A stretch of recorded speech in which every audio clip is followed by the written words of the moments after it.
This foodie segment sponsored by Goss in the Kitchen. Just because we're dark and spooky doesn't mean we can't be colorful in the kitchen.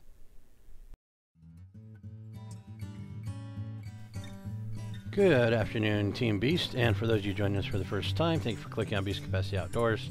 I'm your leader, Team Beast, Daddy Beast, and this is Foodie Day.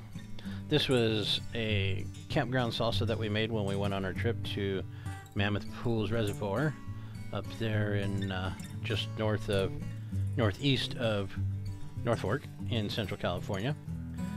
And of course, you know, cleanliness is next to not getting your butt in the hospital because you got a disease because your hands were dirty. Anyhow, we'll get started with some of the ingredients here. We got 2 cans of green chilies. You can either use 2 small cans of green chili or a jalapeno, depending on how hot you want it.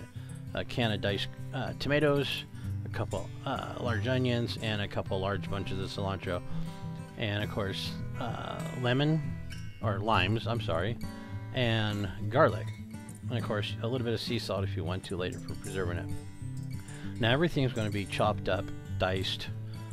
Cans are going to be open, and it's going to be all tossed into a medium bowl or pan, and then mixed very well.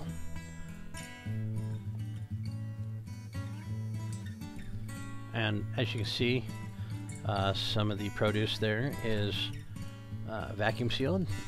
Use our vacuum sealer that we picked up from Bass Pro Shops. You can pick it up Bass Pro Shops. You can pick up at Walmart, Target, places like that. They'll have them. The bags, same thing. And we have about 3 to 4 heaping tablespoons of garlic, because sometimes you want a little bit more garlic, sometimes a little bit less. Now we didn't add any salt to this one, but it could have used a little bit of sea salt, about a teaspoon. Now it's best if you let this sit overnight, so that way it's got a chance for all the flavors to meld together and taste real yummy. It only takes about maybe 20 minutes to prep and cook, or not cook, but prep and put together. And like I said, you can do this at home, or you can do this out in campground like I did here. It's just a matter of prepping some things at home before you go out, like taking the cilantro, cutting off the excess stems, peeling the skins off the onions and stuff like that, and then wrapping them up in Ziploc baggies or whatever. In our case, we put them in the vacuum bags, and that was just to keep the ice chest and water from getting all funky and dirty. Well, while you watch the rest of this being put together, I hope everybody's doing well on their monthly and their weekly challenges. I hope you guys are feeling good, feeling great, are doing better, are losing weight, and overall just being a little bit more healthy than you were before. Remember, this is our choice, not nobody else's. It's our decision to do this.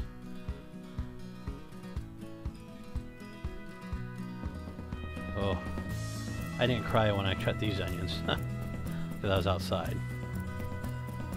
Now I did save half an onion from this recipe, because later on we had one of our friends had caught a fish and they wanted me to cook it up, and so I saved half an onion and all that. I didn't get any video on that, but that'll probably be another episode. Now what I'm doing here is I'm free-rolling the lime, and that's just so that way the juices get flowing in it. Makes it a little easier to juice out when you squeeze the lime into the salsa. And just cut off the caps at both ends, at the navels and the stem. Cut it into 4s, makes it easier to squeeze the lime into the salsa, as you can see here. And then of course it's all mixing. So, well, if you guys like this video, go ahead and comment, like, and subscribe down below. Pass it around to all your friends. Remember, be good, be kind. If you want to talk about anything, just leave it in the comments below. And if you don't want to talk about it publicly, just go ahead and email me personally, and I will get back to you. Team Beast, all the way.